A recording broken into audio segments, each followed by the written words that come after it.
go, guys. Let's do this. So, hi everyone. Welcome to our podcast on divinely inspired conversations. I'm Travis. I'm your host. So I'm just a guy who I've just wanted to be happy, all right? And this just led me to pursuing things which I think would have led me to that, and just trying to find that happiness and excitement.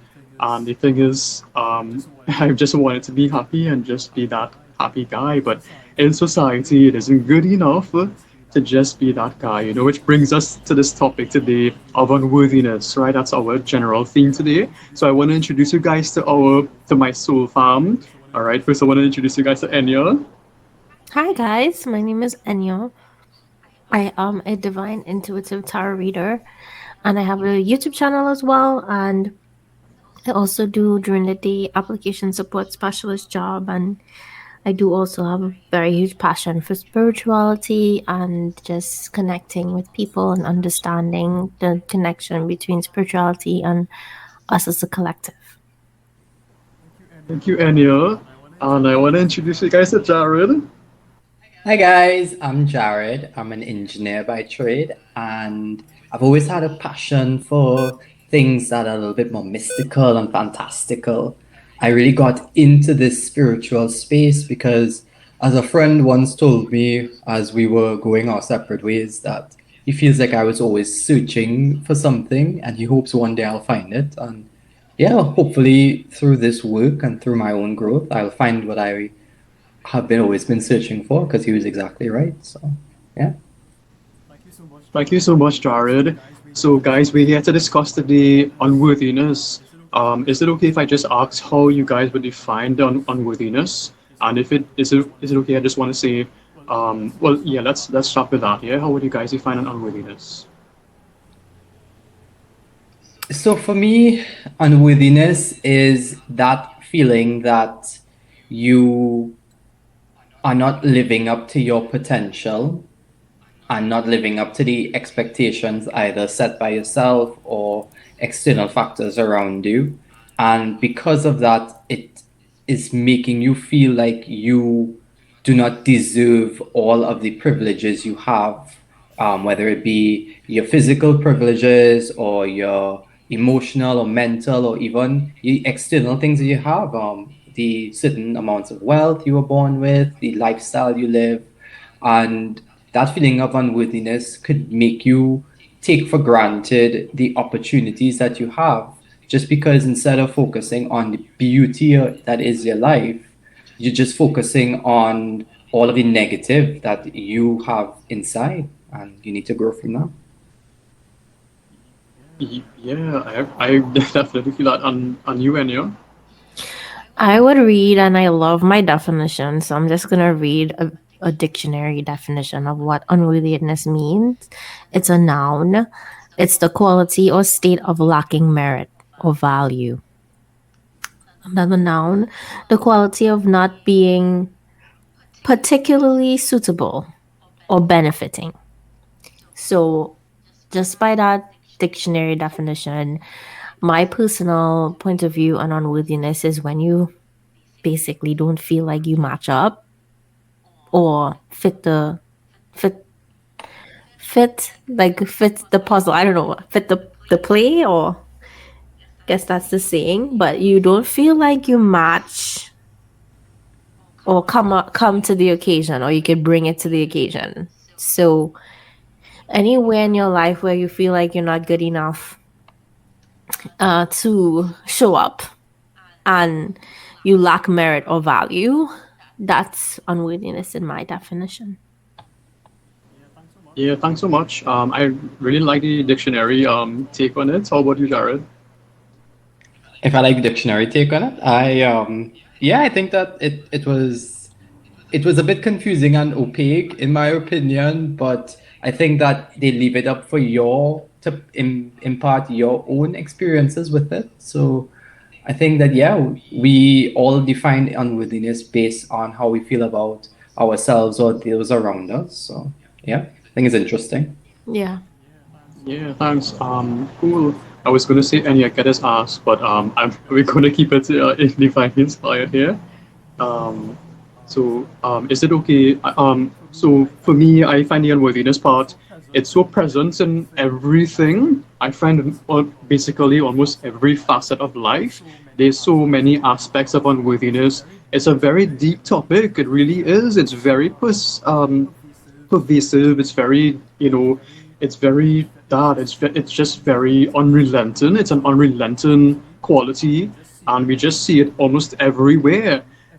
Everywhere we look, every scenario, as you guys were mentioning, it's so prevalent. So I wanted to ask you guys, your take on it, your journey with unworthiness, what it that looked like, whatever you want to share, what it looked like, where you are now with it, some experiences you had, and whatever you wish to share, right? So, is it Enya? Would you like to go first? Okay. So my journey with unworthiness would start, I believe, it can go all the way back up to a kid. And that just meant like as a child, you would always compare, especially if you have siblings, yourself to another. And it could start from that there in childhood where you don't feel like you are a good enough member of the family, or this is across the board, like you just don't feel like you match or bring value to your family or enough value. So you will feel feelings of rejection and unworthiness from that. And then like throughout my life from since that age, growing older, it manifested into different things such as not feeling good enough for a marital partner, or dating. And that would be because I would compare myself to, I guess, models on the internet or on TV, what society will deem as standard of beauty, and I will never feel like I always match to that. So that's unworthiness there too in that form where I just never felt like I was a cookie cut form of that standard of beauty, and there I would walk around thinking, and then I guess I kind of manifested a life where I would see all those standards of beauty in inverted commas moving on with their life, getting married, having children, and having things that I wanted in some form or the other. And I would just remain stuck. And I think for one, that lack of value or feeling like I'm worthy, it made me feel stuck in that form in my life. But right now, I think unworthiness could take many forms. It's just where you don't feel like you're enough. And especially struggling with my weight all my life, I've always felt like I was never enough or I never brought value. So I never felt like I was enough to dress a specific way or look a specific way and feel good about myself. So that's where my unworthiness would manifest as a woman. So yeah. All right, thanks. How we is there anything you want to ask Jared based on this? But thanks so much for sharing this, by the way, Enya. Really, we know this. I guess it's the first time our viewers are, getting to hear this. So, yeah, is there anything you want to ask? Yeah, I think, well, the first thing I want to ask is just that, I think generally a lot of this feeling of people pleasing and unworthiness comes from our childhood. Not necessarily, people like to blame the parents, not necessarily from our parents, but just our childhood, however we grew up. And so, Enya, I would like to ask, how do you, for anybody who may have gone through something exactly like what you're saying, or just for your own personal journey, what are you doing and what steps do you think are the ones that people should take if they want to overcome that feeling of unworthiness? I believe self love is the answer because my feelings of worthiness or not matching up to the plate reduced, or I wouldn't, yeah, reduced because I started to feel more secure the more I accepted and loved myself. So I think it's like a direct equation, mathematical, proportionate. It's proportionate to equaling out to how much do I love myself would reflect to how much I allow other external ideologies and factors to affect me and inflict or inspire a feeling of unworthiness within me, right? So throughout my life, the more I started to accept my features and my, you know, I guess my external appearance and stuff like that, I started to feel more worthy. And I was like, you know what? Even though I don't look like that, I am uniquely beautiful in my own way. And that helped a lot. A lot, a lot, a lot. With respect to having a goal and not like meeting that goal and feeling unworthy because of it, work on why you're not meeting those goals. Kind of try to figure out what's causing you to get in the way of that. And that's one thing, another advice I'll give in that aspect as well. So yeah. Wait, can you elaborate? Sorry, can you elaborate? Just repeat that part or elaborate a bit more. So we're kind of discussing here like the pitfalls you might experience when trying to grow and into that place where you're able to love yourself. Um when I was younger, this was a good example. I had a jealousy towards a specific race of girls in my country, right? And because in my country we had like about two distinct races. And because I was mixed, I never really felt like I belonged to either one. And I felt like maybe because I have the quote unquote unattractive mix within me, I wasn't unattractive, right? So this is around like 12 years of age. I had a huge jealousy monster. Like it would burn in my heart every time I saw girls that look a specific way, and because I know it's because of they of that race. And I would just know that the standard of beauty was theirs because everybody would deem they as more attractive because of their features and stuff like that. And I felt unworthy as a child because of that, because I didn't have those things. And I remember one day just driving back home from my grandmother's home. I was driving towards my home. I was sitting in the backseat of my dad's vehicle, and I was just looking out the window, and I don't know, I literally a voice just came into my head and was like, how this is how it will feel if you were not holding on to this anymore. And I literally felt what it felt like to like not be jealous and live without that jealousy. And it was such a light feeling that I realized, and in that moment I made the decision that jealousy was eating away at my life, or it was like something that took away from me as a person, because I felt so free and so light without having to carry that jealousy. It literally like shook me to feel how much jealousy I was carrying. So I know in that moment it was a good, can't describe it. I would say it was the Holy Spirit or if it was God talking to me, but whoever it was that discussed or brought that to my attention and took away that feeling of jealousy for a brief second and allowed me to feel that bliss, it just awakened me to the fact that holding on to these heavy emotions contributes to the feeling of unworthiness. It feeds that ideology, and it also kind of keeps you down and stuck. So I began in that moment to love myself because I felt grateful that I didn't have to hold on to this anymore. I felt so happy. So it started there, right? And I was like, okay, since I don't feel like heavy anymore, since I don't have this jealousy on me anymore, what can I do? I could have focused on so much different things, and I chose to focus on appreciating myself. I said, you know what? It doesn't matter. It was like a light feeling. It doesn't matter if they look better than me or if people think that they look better than me. And I just let that go. And I let it go.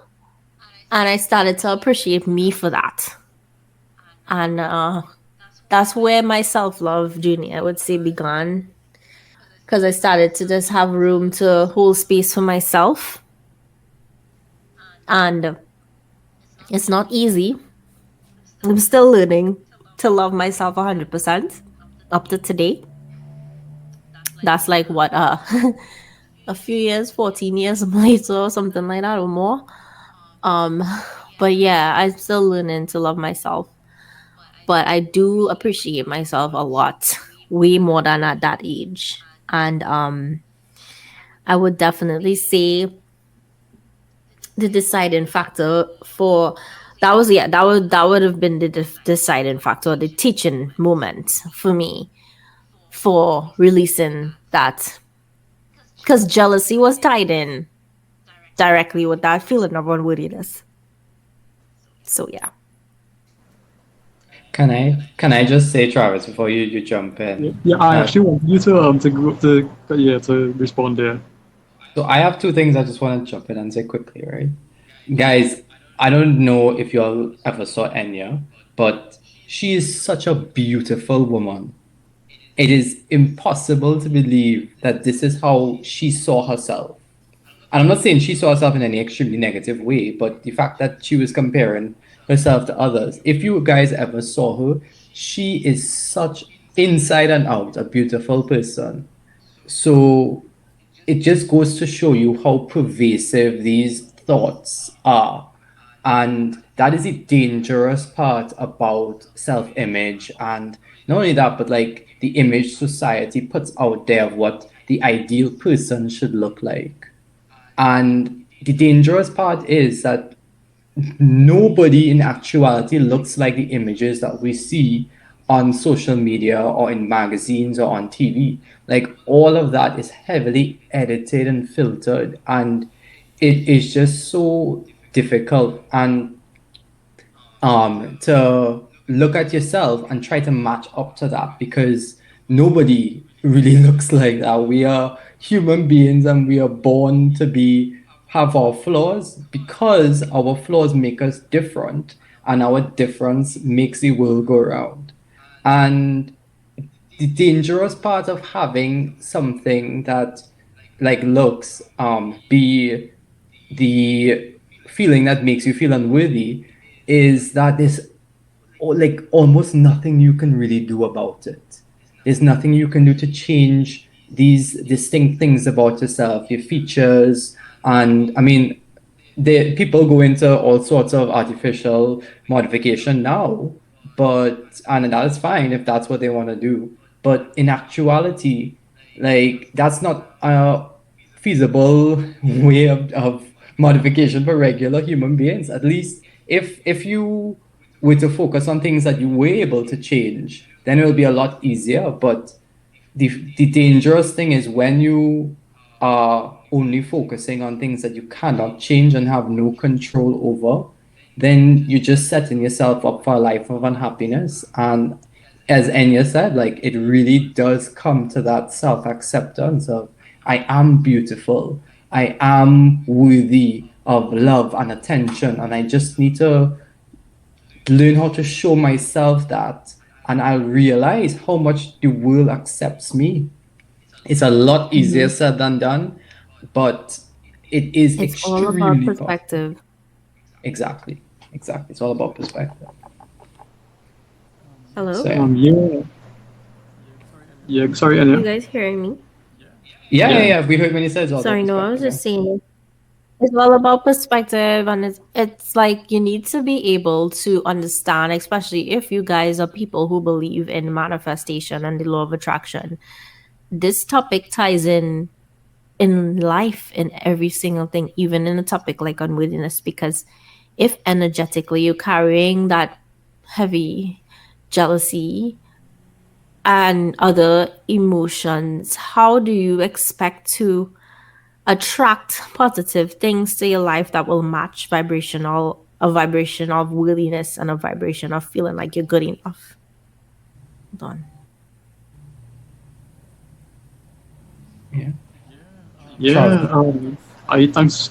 I really that really hit home with me anyway when you started to share that story, because there was just so many things you brought up, and I also want to say that, like, even coaches, we're here being so vulnerable because, like, nobody is perfect. We all are on this constant growth journey where, we're constantly growing and learning lessons, and there's a lot of really hard lessons like this one, um, where we are just, really going through it, and a lot of stuff come up. So that's, mostly how come we want to share this, because even coaches, everyone goes through it. And I guess when I come to my part, I'll see like the solutions in terms of getting help and stuff like that. But um, there were some coaches I knew who got the, like, body enhancements, and they themselves, it helped them in some way to, like, I'll guess I'll speak more on that in my segment. So yeah, I guess we can move on now to you, Jared. We want to know, yeah, whatever you wish to share, and let your heart's desire go free here. I worthiness and that feeling of people pleasing and that avenue is something that I have suffered with my entire life. The fear of rejection, the fear of because I am so unworthy of love and attention, I need to become what other people will accept in order to be loved and to for people to attune to me and like me. And I lived for that validation, that external validation. And as I said before, I think it came from childhood. I think that, from a very early age, we're all going through this life, and we are as children, we very we explore a lot, and that's how we learn our world. That's how we learn our boundaries, especially in our early teenage years. The reason why we become this very like anti kind of personality, and people call it teen angst, is because we are learning our boundaries. That's the age where we are trying to discover ourselves and where we fit in. So we are going against the powers that be because we want to see how far we can get and what our boundaries lie. And we're trying to determine what we like. So we try out different things. And I think somewhere during that period of time for me, especially like early childhood, early teen, I I grew up in an environment, and I'm not calling any specific people, anything like that, because I don't want to shame anybody. It's not, I released them from that a long time ago. But I think that external factors to myself, um, because I was rejected at a very early age, and this person was somebody who I considered a very, very good friend. And I didn't understand complex emotions at that point in time. So all I thought that happened was I did something, not knowing that this person was also very, very young and going through their own journey and, was trying out different, they were older than me, and that they were trying out different things to discover who they were. Because they stopped being my friend and I didn't know why and didn't understand why, I thought that there was a problem with me. And because that loss of a good friend, I just thought I need to do whatever it takes for that same person for them to like me because I want to continue to be their friend. So I did whatever it took, and it still wasn't good enough. And then somewhere in my little child brain, I thought, okay, let's let this never happen again. We're gonna do one of two things. And then when I say this happen again, I mean the pain. So we either going to do whatever it takes to keep the person, even if it means like putting my own needs aside to attune to this person, or before they can leave me, I will leave them. And I will distance myself, or I would just never get fully invested, or whatever it took. And I think from that early age, what that started to do for me was it created an outer shell. And inside of the shell was me, because I was still that little afraid child who didn't want to be rejected. And my outer shell was the one who operated. And it either became this very people pleasing personality, or it became this person that was so distant to people's rejection or people's comments, or that it was able to withstand loss. And the reason why that's about, because I think everybody understands that that's a bad thing, but the reason why that was a bad thing for me was I did not, I grew so accustomed to having that shell that I stopped paying attention to the me that was on the inside. And when we talk about growth, I was saying that I just wanted to become more and be more ambitious. But was it ambitious to my own wants and desires, or was it ambitious to people telling me, "Oh, if you do this, you're going to be so successful, and you're going to be all of these things that I thought would bring a lot of attention and popularity and friends, and having money, having success, having whatever it took." And because I'm so focused on that, I my shell was expanding, it was growing, it was achieving. But the little me who never felt like he was enough continued to never feel like he was enough, because his shell was the one that was growing, but his needs wasn't being attended to. He himself was not growing with the shell. And I think because of that, I grew up so far distant from my own needs, from my own wants, that when I started to explore my own needs and wants, it was in direct opposition to where I was. It was almost like a sort of arrested development going on. And I felt very often at war with myself. And I went through a deep depression because of it. I actually sought help, professional help.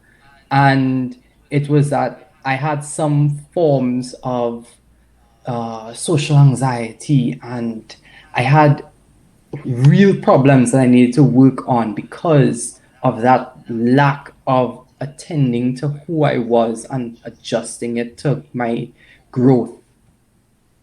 So, because of that, because of this feeling of unworthiness, because of this fear of rejection, because of this fear of wanting to be my real self, because I don't want people to reject the real me, I completely left myself out, Nicole, and it took a long time to start to fix like all of the issues that I was encountering.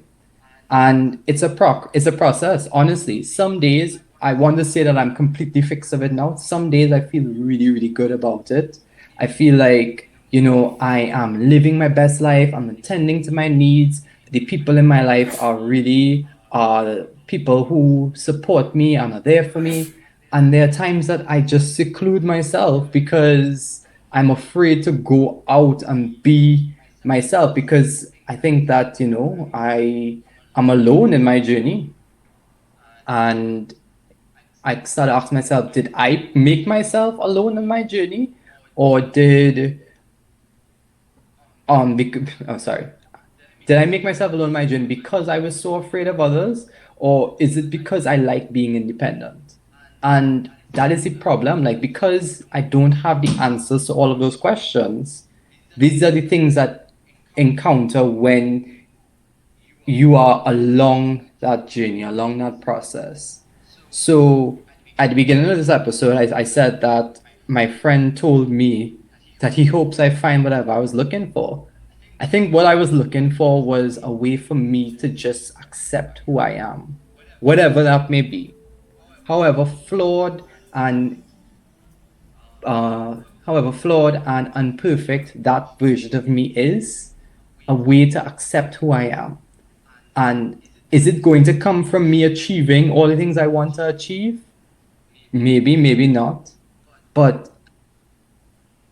me trying out different things and figuring out what I like and what I don't like is a start, but it really comes from the inside. Acceptance really, really, really comes from the inside. It comes from you going back to you as a child and telling yourself, look, it was not your fault. It's not the person's fault and it's not your fault. These things just happen. This is life. But you need to pick yourself up, dust yourself off, and just continue. Because if you just lay down there and just allow people to walk all over you and become whatever they need, then you are going to miss out on this beautiful life that you could possibly be living, a life of accepting who you are and escaping it by living vicariously through a shell is no way to live a life. And that's my journey. That's how I feel about unworthiness. That's how I feel about the fear of rejection. It creates a hollow version of me. It created a hollow version of me, and one that I am in a process of healing. And it's something that I have to continue to work on. It's something I really, really struggle with, and I have to continue to work on. And that's why I started doing more spiritual work, more growth, more trying to attune to my needs. That's why you all hear me say that expression all the time, because that is the importance of it, to never forget who you are. It is very important to practice empathy, as we spoke about last week. It is very important to practice empathy and attuning to other people's needs and hearing them out. But it is equally, if not more important, to make sure that you are meeting your own needs and you are growing.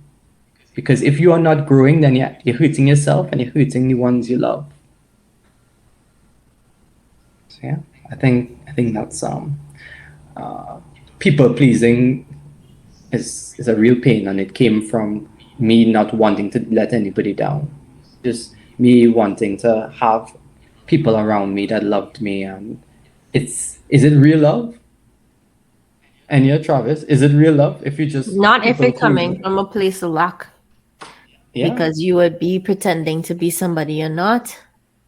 yeah, And at the end of the day, that would not suffice. It will attract false connections. exactly. Yeah, I feel the same way. Yeah. Y'all have any questions? And yeah, um,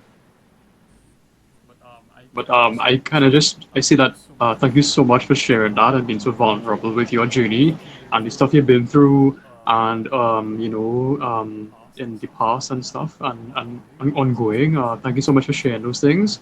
And yeah, I don't know if anyone want to ask anything. No, I'm good. I don't have any more questions.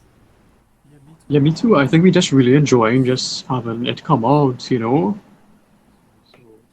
Yeah, and for the listeners, these are the types of conversations that Travis, Enya, and I would have had, and we just release everything, and it's so therapeutic. I highly recommend, if you feel uncomfortable talking to a person that meetings and reaching out to different spaces, and the priority is making sure you're in a safe space. But having conversations like this and having people in your life who you can have open conversations like this really would help.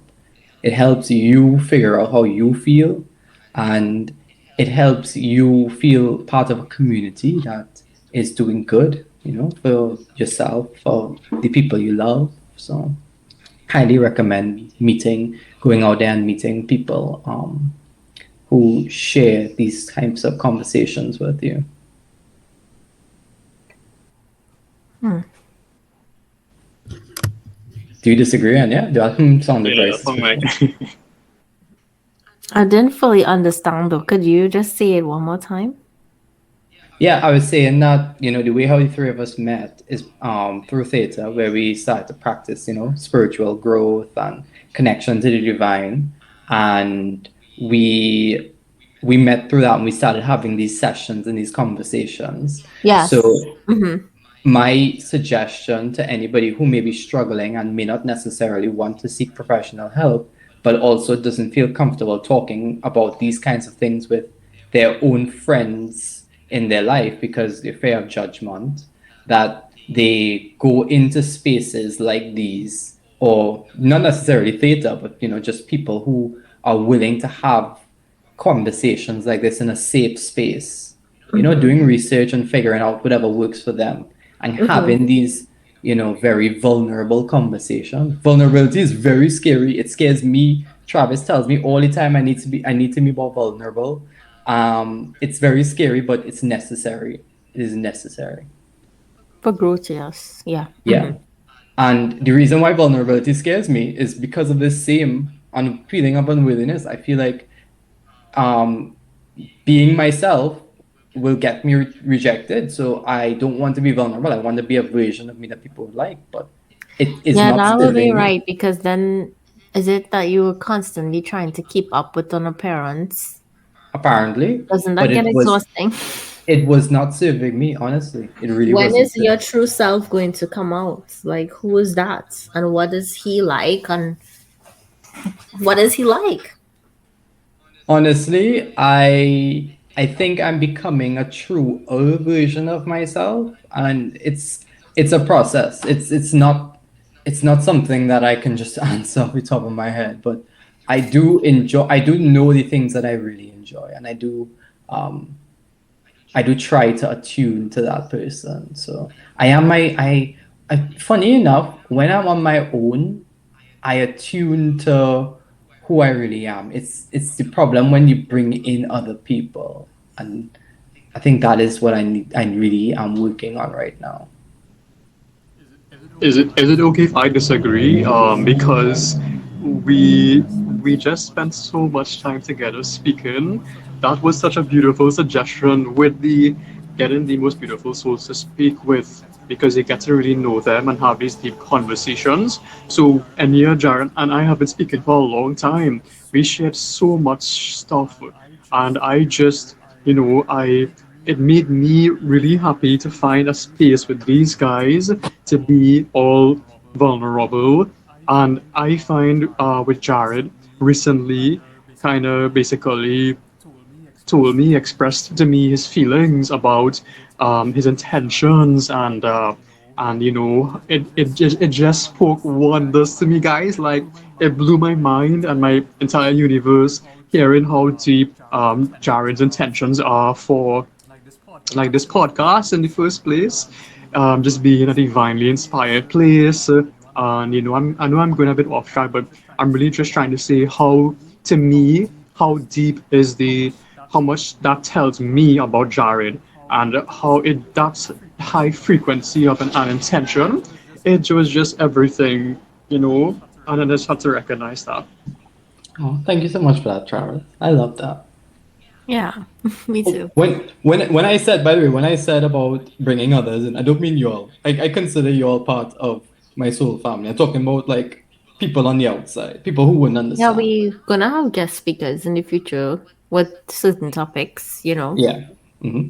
But yeah, I think we so far everything is flowing as it should. And this topic of unworthiness, as I said, like I don't know if have you gone through all your questions, Travis, or you have more questions I wanted for to know us? if Jared, sorry, I wanted to know if Jared, said everything you wanted to say, so far, based on the fair rejection. Did we touch on that? Oh yeah, yeah, yeah, yeah. I Mm-hmm. think we did. I think Yeah, I. he expressed a lot of that, how Mm-hmm. it was tied in with his Mm-hmm. Yeah. experience of a shell, and that's why he Mm-hmm.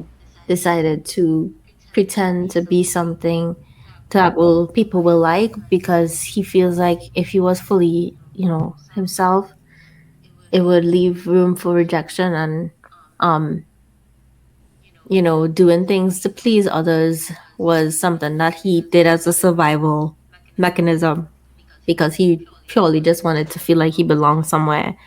And yeah. Can I just ask Enya, because you already went, and I know you really honed in on the negative body image and self-image aspects, but is people pleasing something that you would say you suffer with, and how do you deal with that? Like, how does it My play people into your? pleasing didn't come from a fear of rejection. It came from a fear of conflict. And I just honestly would people please because I just didn't like to have my peace disrupted. So I would people please in circumstances, not necessarily to sacrifice who I was, because if I had something that I thought and I know somebody wouldn't like that, or they would I wouldn't fully speak my mind, because if I say certain things, it may become confrontational. And my people pleasing would come from a fact of, if somebody wants me to do something and I really don't feel like doing it in the moment, I'll just do it anyway because I don't want them whining or making a complaint and trying to project that type of energy of neediness on me. So it stems from that fear of a disruption of my peace. So it's like Yeah. maybe I'll feel more peaceful just doing it anyway because it bothers me to the bone, bothers me if I don't do it. And yeah, if I It's say almost no, like it's yeah, almost like you want to stay on your high frequency, and you believe that not doing it would cause them to lower yours. So it's yeah, I easier would to do feel it. bad about myself, like bad that I let them down. And the feeling of that was, to me, it was better to just do it anyway. But then I Yeah. eventually learned that no, it's if you're not up to it, you're not up to it. And people need to respect that too about you. I'm just the reason why I'm asking is just that, because to me, on some level, and I understand that if you don't attune to that, you don't attune to it, but the fear of letting them down sounds like a fear of rejection in a way. Well, I always was a child from childhood to now. Always was a person, sorry, that if somebody did reject me, I recovered quickly from it because I realized that no matter what I did, I always got rejected anyway. And I don't know if it's because I always stuck to truly being who I was. I don't know if it was because of that. I never really measured being myself equals people would reject me. I thought that being yourself is either you are liked or not. I knew that in my head as a kid. Or, it didn't matter to me. What mattered to me was that I expressed myself for who I was, who I truly am. Because if it would bother me to not be who I am, not do what I want to do. So I kind of always stuck to that. That's where some people actually would describe me as selfish, because had a lot of times encountering where people say I'm selfish because I always just do what I want to do or do things that please me. And in that way or the other, I would not really, because again, I was immature and I was a child. I wasn't really taking into the account the feelings of other people. I just thought about, oh, I like doing this, so maybe I'll just do that. Or I want to say this to this person. I don't know how it will make them feel, but I didn't think even how it will make them feel. I just told them straight how I felt. And that I had to deal with a lot of rejection because of that. And I never really felt bad about it. It would hurt, but I would always feel like, you know what? There are more people in the world. Basically, that's what I used to tell myself. There's more people out there. But yeah, it wasn't like I felt unworthy or that didn't belong or anything like that. In terms of like how you felt, I had a completely different experience. I would still feel unworthy, yes. I would still feel rejection, yes. But it wasn't the driving factor for me to change my behaviors or anything like that to address those things. I never really thought that something could be addressed in that way. I don't know if that Okay, makes any sense, but I understand. that's what I'm trying to say. Yeah. Yeah. Yeah, I like your take on it too, Annie. I like your your your authentic journey with it. It's such a spectrum. Mm-hmm. Yeah, it is. It is. What Yeah. about you, though, Travis? I don't think you said what your unwillingness journey was. Yeah, I'm ready, and you all know I bring it. Mhm. So yeah, I guess I'll just go ahead. You guys can ask me anything. Um, afterwards, I guess, or even during. So I'm here to reach my tribe of black sheep. All right, we have been. These are the queers, the empaths, the highly sensitives, introverts, all of them.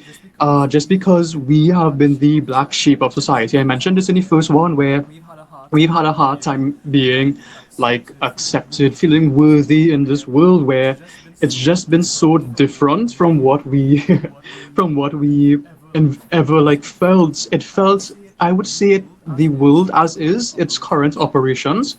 It felt as though uh, the way we feel versus how it actually is, it's complete opposite. We just wanted to be happy and live a very peaceful life, and here we are having to trying to fit in and compete with people, and I mentioned having to play these mind games and stuff like that, and that is really hard. It's really challenging. There's many scenarios where I find really makes made me feel unworthy. Like Jared mentioned, the careers, the career part, so you're having to strive to get that, worthiness, and it's like a never ending. Yeah, it really does feel like a never ending struggle, a never ending quest for it, and so, like no matter what, I feel like in every segment there is this unrelenting, uh, unrelenting worthiness there, just telling us that we're not good enough until we do this, we do that. So like in career wise, which is my most recent struggle, because it really is from inception, the moment we're born, right? I was judged for being like very dark skinned, very, majority of my family is more light skinned. So I was judged from the get go, like for many things, and it just never made sense to me that I just couldn't understand how come people couldn't just love me for who I was. It was just that, and it took me a long time. Even realizing that people aren't perfect, and they love from the place they're at, how much love they have in them, and they're able to share that. And, it just even understanding that it did not quell my need to be loved and to feel worthy and good enough. So I really went on this journey here to really kind of uncover the mindsets and the feelings behind that, where these things come from. Is it okay if I share this? It might be, I don't feel like it's controversial, but it's been my experience with uncovering unworthiness, right? I did mention the Adam and Eve story here, and I just want to share what I experienced in theater, doing this. And it is taught in one of our theater healing courses, you and the creator. So what happened is Eve actually, when she bit the apple, all right, she actually went and she actually knew that she was going to undergo a massive journey into unworthiness, where she was cast out the garden, and it would have a huge and detrimental effect on humanity as a collective. So we've been going through this unworthy this really harsh, horrible journey. I would really say it's a horrible journey in the sense that the feelings it really creates really life threatening. Like I mentioned, the suicidal stuff, it really is just feeling not good enough, not like not and many other things, but we've been going through this now for a very long time, for eons, and it's just we've had to learn to how to finally come back home to ourselves. And thank goodness this is one of the best lifetimes of doing so. So if you're out there, you're listening to this is the best lifetime right now to receive healing on this. and to, uncover the unworthiness within you. And it really, my passion for this, guys, it comes from this place where a lot of the shit, the stuff we picked up, um, it just comes from society, from other people, and because really and truly we already felt good enough when we at a huge portion of us felt good when even like before we were born, and even as we were born and we were being loved and stuff like that. It's just I find that like in a timeline perspective, the unworthiness for me it grew more and more as I got older. Like I found more ways in which society told me I wasn't good enough. So, and the more I just felt like I became more of a black sheep, like as I grew older. And I'm finally in this place where now that I give less shits, I'm beginning to embrace more of who I am. And I'm finding it now that it's so important to embrace this because we are actually the ones who will bring this deep love into the world and this deep acceptance. That is what really helps to really unravel the unworthiness we hold just by knowing that we are so needed here in this world. This world needs our sensitivity and our deep compassion and our deep love that we have and that we kind of learned to shove down and hide because out of fear of being rejected and these things. So I'll just share like my current career, and right now I just got hired by this a marriage counseling business for executive men, and it really brought up my fears there of being rejected because I've never worked with just regular men who aren't really too aware of like wellness and healing and theater and all of that. So it brought up my fear of having to be seen by these people and being rejected. And it just, it really triggered me. And it's something I'm working on now because I know that deep down we all want to be loved and accepted.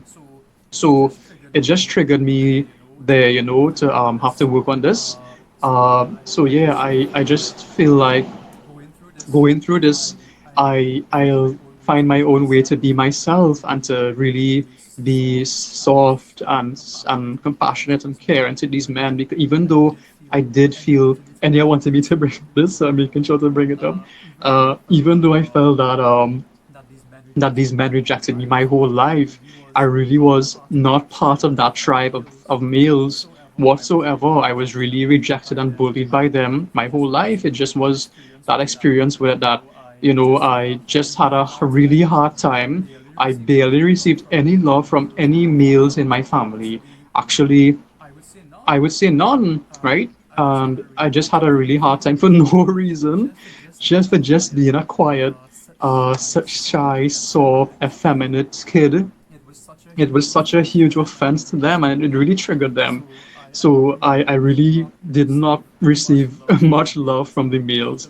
Luckily, the females in my life, still up to now, bring the most love and compassion, and they teach me this self-compassion and this self-love, and I couldn't have it any other way. So I value this so deeply now, where my principle is simply love, and all I'm here to do on this planet now is to learn how to give as much love as possible and receive love, because I feel like life is just that act of giving and receiving love. And here's why: because I really struggle with that receiving love part back from the universe. And here's the thing, guys, is that for me, I've been desperately chasing results and success and money and these things. Because deep down, I felt like I'll finally be good enough when I get these things, like, and it's been just a counterintuitive way of manifesting. And I really shot myself in the foot there several times. Sorry to use this language, but I really screwed myself there for months and months and years. I've been really struggling with the money aspects of it, and just lack of receiving money. But luckily, I did the work, and I know now that my deepest heart's desire was just to receive love from the universe, support from the universe, and that letting me know that I'm good enough no matter what. So this is why I'm here sharing these insights I've had, and I'm going to show up now. What I recently started doing was asking God, asking the universe, hey, I want life to slow down now. I want things to be easier. I want to not have to. I actually was trying to accept myself. This is a bit. I kind of think I want your guys' opinion here, but a bit counterintuitive here, where I decided, hey, I no longer am gonna keep trying to accept and love myself when I have no money, and because I wanna not need money to be good enough, right? I actually decided, hey guys, hey universe, I actually want to be able to make some money now. Um, because this is how I manifested my job, and I want to learn in the easiest way possible how to really accept and love myself. And would you believe it or not, this job is really helping me there. It threw me in the position where I have to really accept myself and love myself here. And honestly, it isn't even about the money. It that is to me is the most important thing. And so I know deep down that this experience has really helped. So you guys have any questions? I know I just stumped a lot there, so much my whole life. I want to know, whatever it is I brought up. If you guys, have anything to ask, even you guys viewing, please let us know in the comments what we could share more insight on. I wanted to know, how did you get over the aspect of unworthiness with your male figures, with the male figures in your life, where you, um, for being queer, as you said, but do you have preferred pronouns? Um, yeah, good question. Well, firstly, this is where I currently am in the thank goodness I know, yeah, that deep down everybody experiences this rejection and everybody wants love and stuff. But I'm like ongoing. It's just an ongoing thing where I kind of now kind of put in the situation where the people who rejected me my whole life, I now have to serve them. At least that's kind of how I feel and see it. And Right. it just made me like want to love them because of realizing that they have experienced this rejection, even though those same people I'm sure have bullied queers and empaths and Yeah. hypersexuals. You know, Well, I that's know. why I asked, what do you have preferred pronouns? Like, what do you identify as, or do you think those things are not important being queer? Like, what does that mean to you? Oh, it's super, super important because this is how we feel like we're being seen when someone Worthy? uses the right pronoun. Okay. Yeah. Does it So, equate to feeling worthy? Or like when we, like, mm, especially the heterosexual will, or the majority of people who decide that, you know what, it's only he, she, I don't know what other people talking about, blah blah blah, like that kind of stuff they would say. Do you guys feel unworthy or unseen or something like that? yeah, of course, 1,000%. And Mm-hmm. these pronouns really help us to get to feel more validated.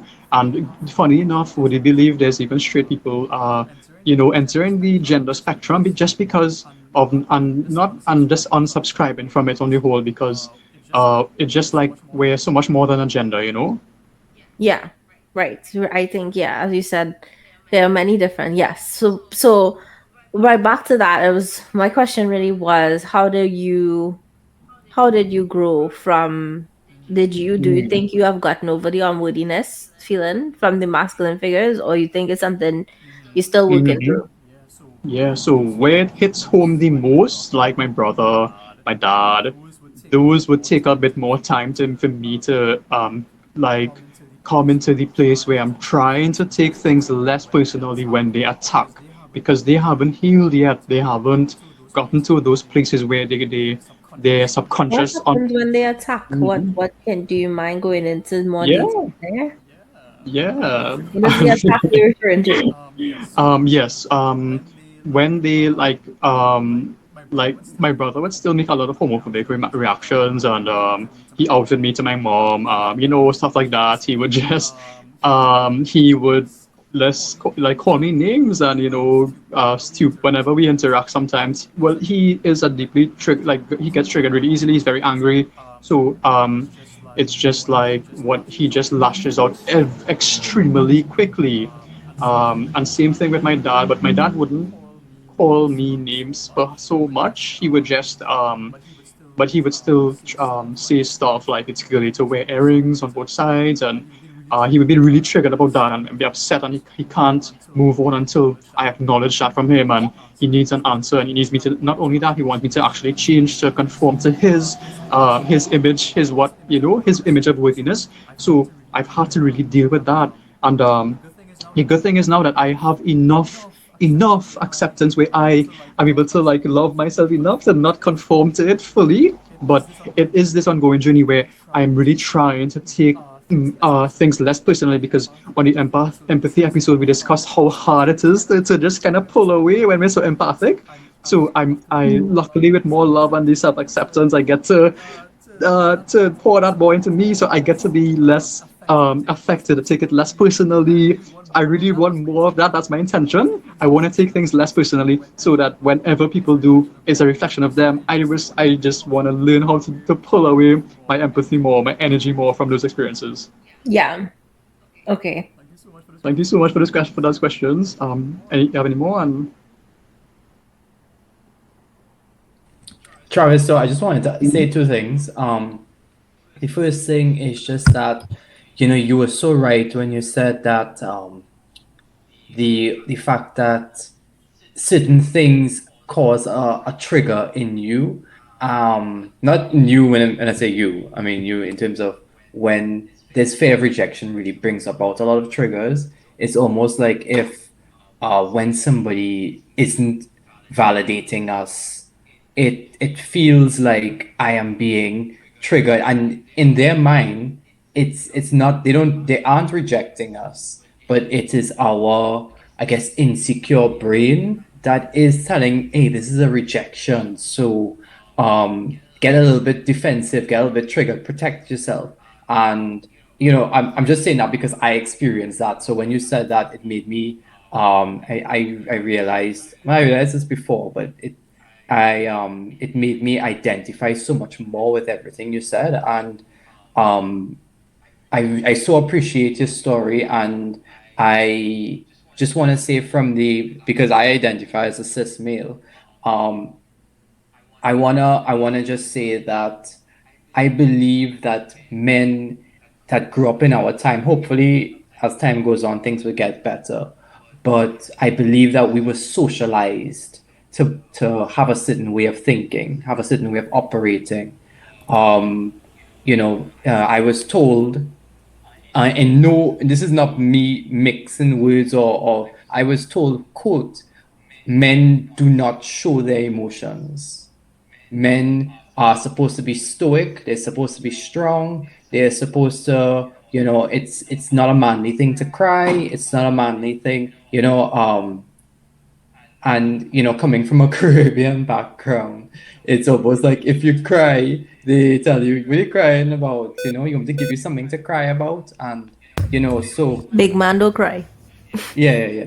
So it's like this whole, I could only imagine how rejecting your experience was by men who couldn't understand a guy who was so in touch with his emotions and allowed himself the grace to just be who he was, and like, even if it meant a certain amount of rejection. Now, I'm not excusing anything any guy did, but I'm just saying that I I was socialized that way, and I know a lot of guys were socialized. So I apologize on our behalf for anybody who may have treated you differently because they couldn't understand that you were so much more in tune with who you were than we were.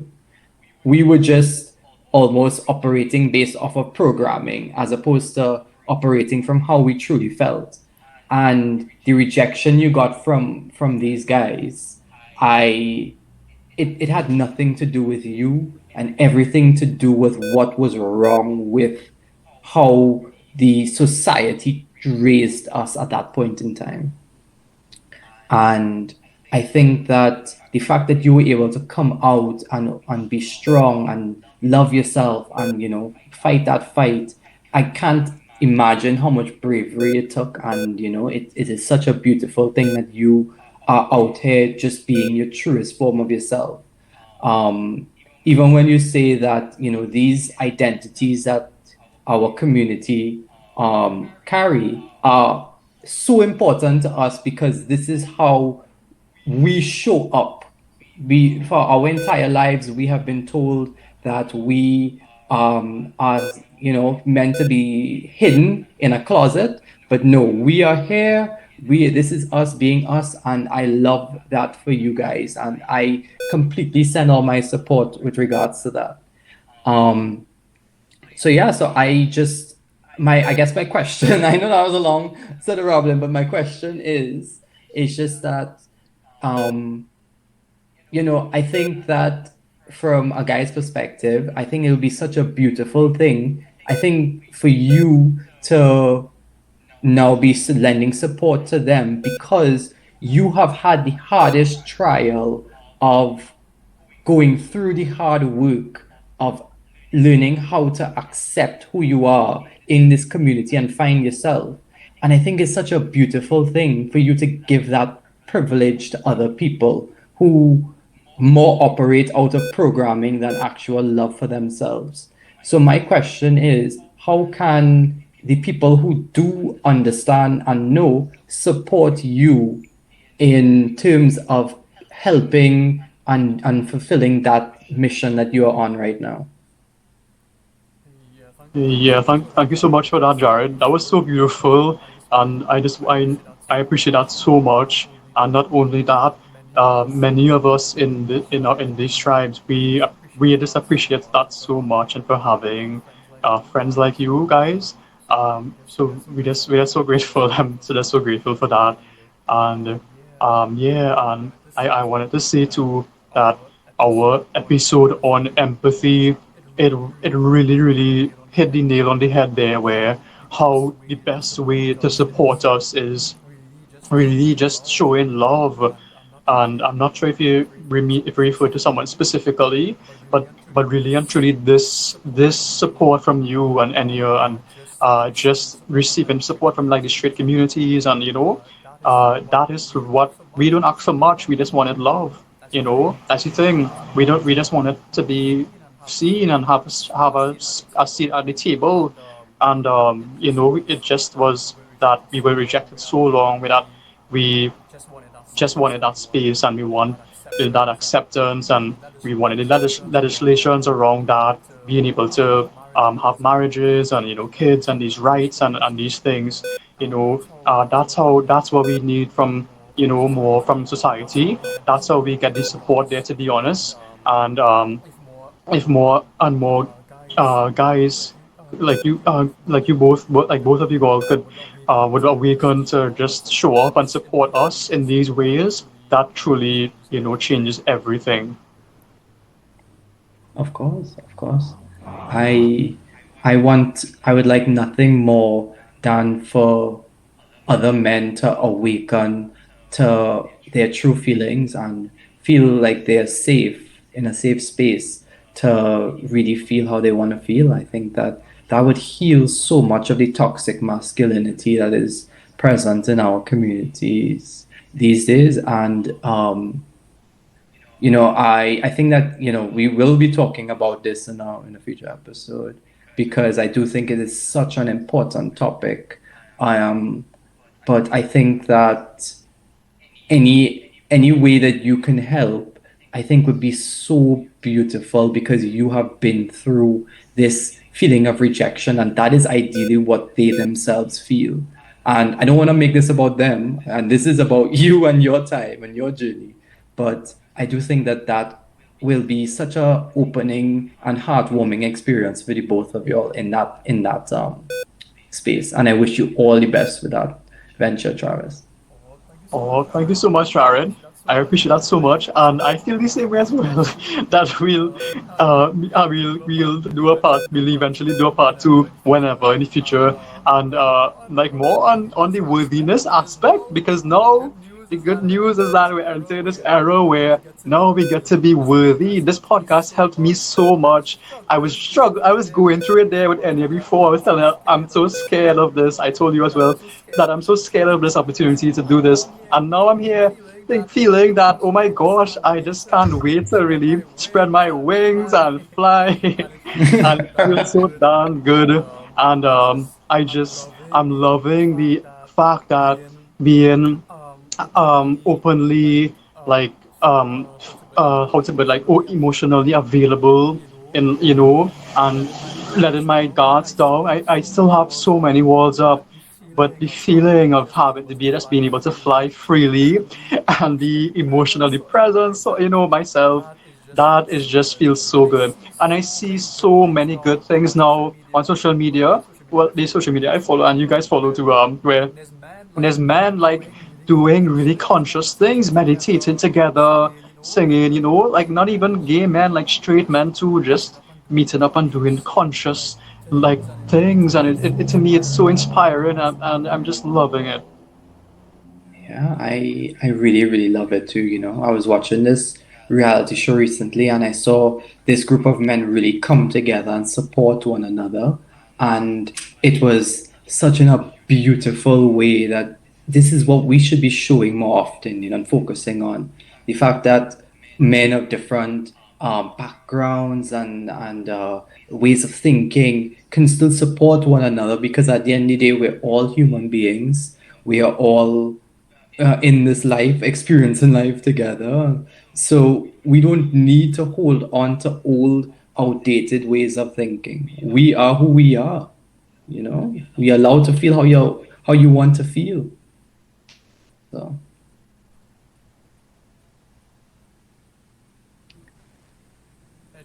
And yeah, my dear, you've been a bit silent. Let's hear you. No, I agree. I think I know we have a lot to talk about, especially I've been listening, and I do think we need to unpack that. I think the title of that show should be um like wordiness. Well, not really wordiness, but we should touch on the pronouns. We should have a little debate about that, because there has been some unrest going on in the world with a lot of things, and there's a lot to be said. And I think both sides should come to an understanding. I think we need to just understand and anchor in love for one another and love for everybody, because it shouldn't be seen as a competition. Because right now, like, I think especially being living in America, seeing everything that's going on, it looks like there's a straight on war against like people who are identify as a bit different. And for some reason, a lot of straight people acting like it's a threat, and I think they feel like that because they have some arguments about the trans community that trying to push a lot of agendas towards children. And how sometimes people find the pronouns are exhausting, it's confusing to keep up with, why we can't just keep it simple, and have acceptance there anyway. But that's something that I would love to get into and just unpack and talk about and have a safe space for our male, female, straight side to talk about, and have the queers or the people who identify as other than. I would love to have a safe space to have a long conversation or debate about that. So that's where my mind was while you guys were talking. But I didn't feel like it was easy to unpack all of that. Now, yes, it will have a trigger of unwillingness there, especially as you mentioned how the acceptance of the pronouns would make you feel that way. But there's a lot of different things, because I personally, in my way, I felt some feelings of unworthiness come up with the trans community. I don't think I'm transphobic, but a lot of people will label me as that because of how I feel recently, if I talk to them openly about how I feel. And I find it so unfair to label me and call me names just because I feel a specific way, when I am not looking to reject you or anything. I just want to accept, and I believe there's a safe space for everybody to exist. But there's a lot of like anger and tension and, name calling. So it goes both ways. It's from that side and it's from the straight side. It's like everything. But I feel a bit unworthy and threatened when I feel like they're telling me that who I am biologically, that is not the same. And they're trying to, the whole argument of what they're trying to define what a woman is, and saying that I'm no longer just a woman, I'm a cis woman, I'm a birther or whatever. And I don't have a problem with those, with you being who you are, but I feel like when I feel threatened or unworthy when you try to make me feel different about who I really originally am. But I don't know why my existence should make you feel different or unworthy, or trigger that unworthiness within you. And that's something that needs to get hashed out correctly. Like both sides should have a safe space to just say what they need to say and have logic. Everybody needs to have empathy, logic, compassion when having these conversations, because when somebody say what they need to say, it doesn't mean that it's taking away from your space. Same thing, like when they call me a cis woman, it's not taking away from me being a woman. But I still think logically, like, why would you try to tell me what I am? Just because you are unsure or where you stand or what's going on. I think there's a lot out there that I need to hash out when it comes to things like this. And I don't think it's just me. I think I speak for a couple people that share similar opinions that I have, because I've been following a lot of this movement recently in the communities. And I read a lot of commentary and stuff with people saying specific things. So yeah, I would like to have that conversation one day. Hopefully, we'll see how soon that comes about. But that's where I stand with this whole thing and unworthiness when it comes to that. I accept unconditionally, especially I love Travis for who Travis is holistically. If Travis tell me, Travis say, "Nah, Anya, you have to call me a different name. I am now she," I will respect that. I will. That's why I asked what is it pronounced. I want to make sure I respect and adhere to that. But like, that's because I love Travis, and I would love anybody else that identifies like that. But Travis being born, my whole argument with this and what I want to get into in a future episode is that Travis is born biologically male. It's okay that Travis sexually identifies wherever he wants. That's fine. I still love him for who he is. But if Travis begins to become Trina, right? And Travis is now Trina, who's a she. I would call Travis Trina. I'll say, "Hey Trina, what's up?" And I'll call Travis she. But Travis is now a transgender, which is different. That is not it's not like he's biologically woman. And that's where my argument is. And I would still love Travis. Sorry, I would still love Trina for who she is, but Trina is now trans. Do you understand what I'm trying to say? She's not biologically woman. So that's like a whole thing. And the argument there's a lot of tension. There's a lot of tension in the air, especially when it comes to that on that side of the community and the other side, because Trina wants to be some Trinas, not I don't think. Anyway, some Trinas wants to be biologically woman, but Trina can't be biologically woman. It's impossible. So that's where my argument is. And it's like, it's not that we don't accept you. You are a woman. I'm calling you Trina. I'll identify you as she. You are beautiful. I will affirm you. I will make sure you know that you're wonderful. You're a girl. I'll be like, "Hey, what's up, bestie girl," or whatever. But Trina, I'm not going to remind her every day that she is, not, but I'm not. But Trina needs to understand that, come from that awareness of that space, that she's transformed, she's evolved into something else, and she has a past where she came from. She can't just annihilate that and say, "Oh, I was born biologically this." I think that comes from I think it comes from a hint of deceitfulness, and I don't welcome that at all. I don't like it. It's not nice. It's not fair. So that's just my stance. A lot of people might disagree and say I'm transphobic for that. I don't know why, but I've been told that before. And I would like to hash that out, especially here in your perspective and stuff, and if it makes you, or you representing that community, feel unworthy for not biologically labeling Trina as a woman. That's what's going on in the United States here. You want to be claiming biologically woman or saying there's no such thing as a biological woman, which is crazy in my terms. You can't do that. That's not fair for people who are actually existing like that already. It's not fair. It makes me feel like I don't exist or not a thing. So that's just where I come from. But in terms of that conversation, yeah, Yeah, and I appreciate you so much. Honestly, it's a very heated conversation that's happening everywhere right now on every podcast. Because it's so heated. It's so much conflict and ideas and these things. But there is tension in the air, but not right here, not here, because not I here. just I have want so us much to create a love for safe that. space for it. Yeah, I want us to create a safe space for us me to too. debunk all those ideologies and Yeah, all and those I. things. Mhm. Yeah, Yeah, and I love that. I wanted to hold space for you there because I just feel like it needs to be for me. It needs to be a safe space where you can say that, right? And you know, I really enjoyed you expressing that, and I love you. I respect I respect you. Um, I guess as theta healers now we know like I was doing a meditation this morning. But first of all, I would say in the comments, please do not come for Enya. Like, do not attack her. Do not discredit her by any means. It's just simply like what we do here, guys, is we navigate how we feel.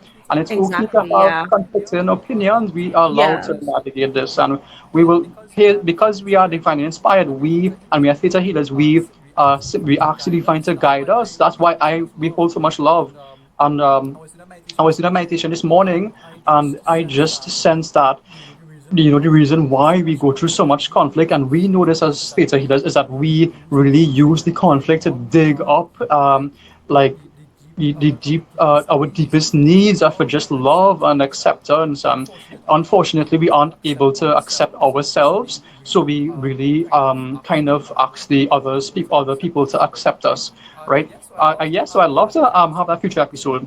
So yeah, and we're going to do a theta healing soon, so you guys can experience this is why we do what we do, to get these mindset shifts and the love and everything, and you guys will love it. It really is everything to us, and we can we call that episode pronouns. at whatever we want. So it's our podcast.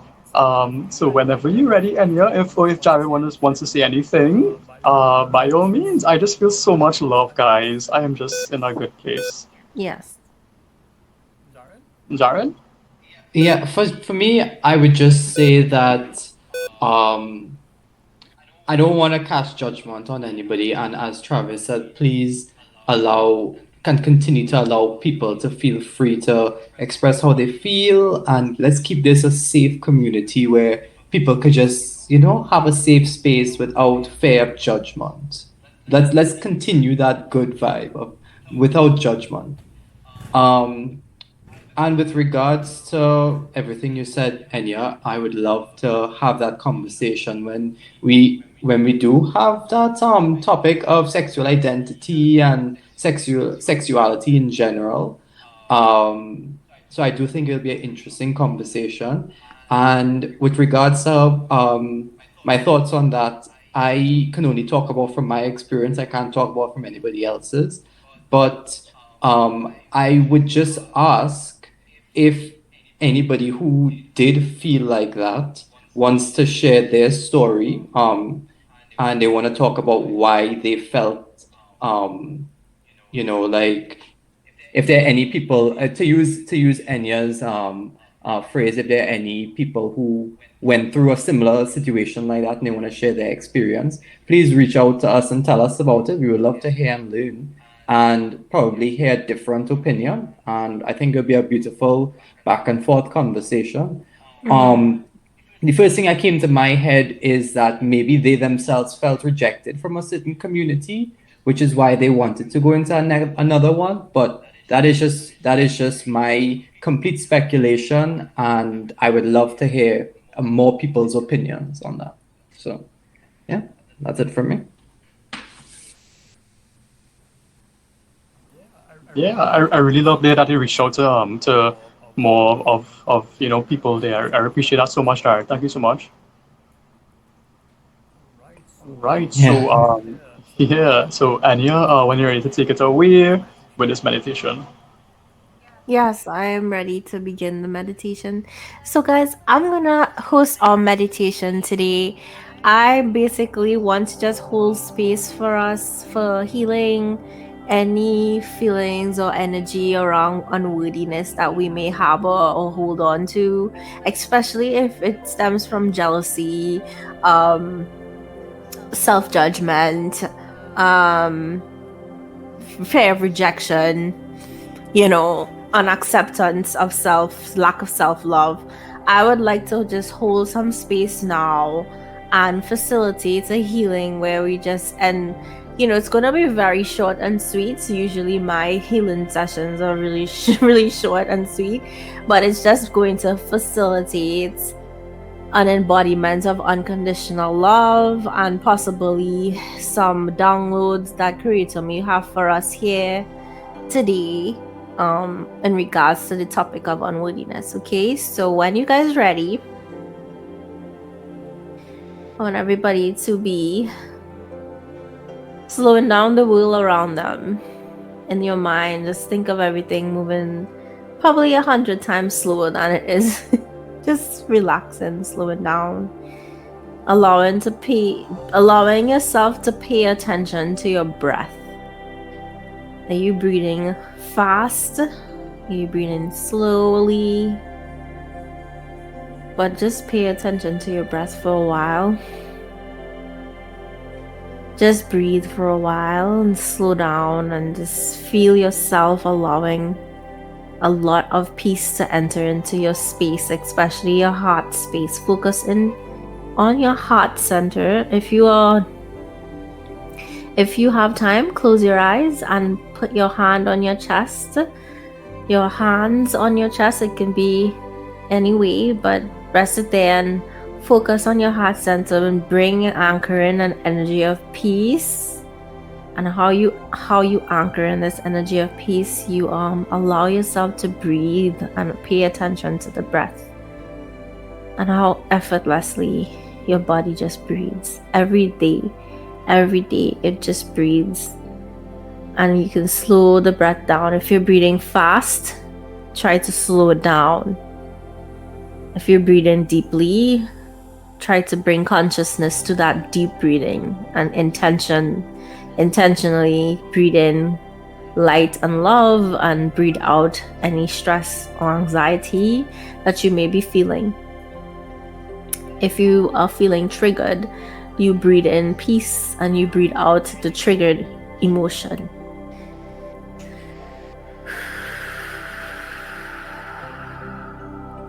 The breath is so powerful. It is our life force, and it very much allows us to connect to our inner selves. So being aware of the heart center space, I would like us to now envision a light of bright, white, evanescent, beautiful light surrounding us. And this light is a source light. Think of it as the light of the source, creator, God. Think of it as an energy representation of that. And it's just surrounding you, intentionally protecting you. Its intention is protection. And again, keep breathing in and out. In. And then allow yourself to carry yourself out through your feet, your consciousness. Like, think of it like roots growing into the ground. And you plant your consciousness into the earth. And you try to connect to Mama Gaia or ascended earth energy. You pull that energy up through your feet and through the body, enlightening the root chakra. It lights up each chakra as it goes along. Root, sacral, heart, throat, third eye crown, and imagine like a huge ball of energy shooting out through your head. And you can put your consciousness into that ball protection. And your consciousness is now about to float up, up, up, deep above the clouds into deep space. And you're seeing all these lights. And allow yourself to just breathe and carry your consciousness into deep space, past space. Imagine that you pass space, and after space there are these planes of existence. The first plane of existence, but you pass all the planes to the fifth plane of existence, and you see a golden light which represents the fifth plane. But we're not going there, we're passing that too, and we're going past that plane of existence, past all the laws, into the distance where you see a pink mist. And then you carry your consciousness to the mist. You can bathe in that mist because that mist represents compassion. Allow your heart to deepen with compassion. And then you can now go forth into the light, where there's a bright light that represents source energy, and it's inviting you in. There you are in the presence of Creator of all that is. And now I'm going to ask Creator of all that is to bless all who's listening here today at this time, to teach you what it feels like. You have to give permission. Teach you what it feels like to feel unconditional love and light. Just say yes if you'd like to know what this feels like.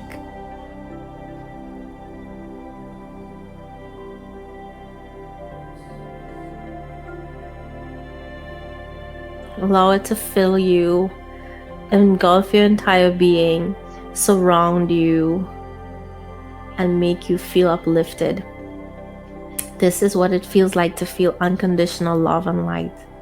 Now, Creator of all that is, I'm going to ask that people listening here that's struggling with any feelings of unworthiness, that we transmute that energy to a higher frequency, and we ask that energy to convert into not only unconditional love, but convert into understanding and acceptance.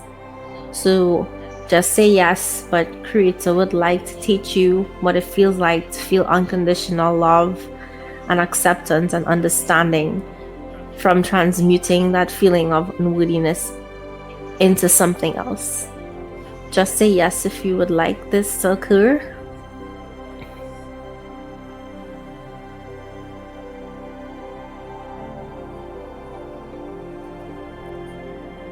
Creator of all that is asking if they can make you understand what it feels like to be worthy and accepted, live in a world of unconditional worthiness and acceptance. Just say yes if Creator has the permission to download that information into your being, around your auric field, and have you charged with that, magnetically attracting experiences of worthiness and acceptance.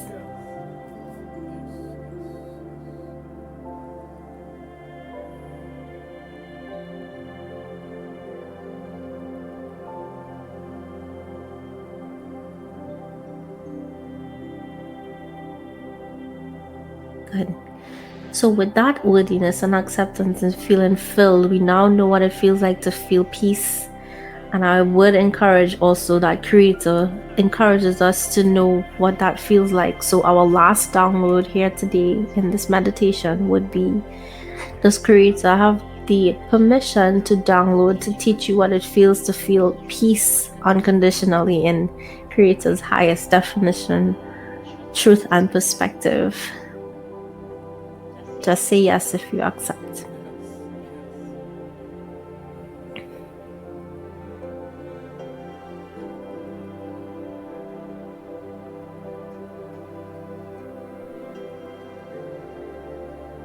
Great. So, after we have gotten all this peaceful energy flowing in between our being, we're just gonna let that sit, right? We're gonna let that energy sit there. We're gonna tell Creator thank you. You're gonna say thank you 3 times from the deepness of your being in your heart. Just say thank you, thank you, thank you. Just thank Creator for its downloads that we got today.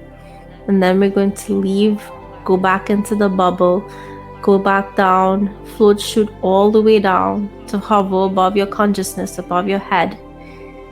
Then you're going to allow yourself to step back into your crown chakra and into your consciousness.